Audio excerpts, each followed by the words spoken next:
Mana ertalabda yana bitta Captiva olib qoldik. Bunda gaz qo'yilmagan ekan. Endi qo'yib beramiz 4-pokoleniya propan. Sherst aka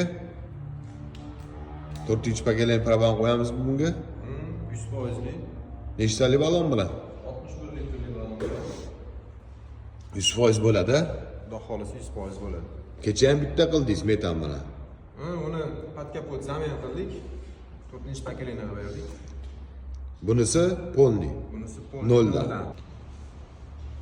Ertalab olib qolgan Captivamiz xudo xolisa tayyor bo'ldi. Mana italyanskiy komplekt bo'ldi.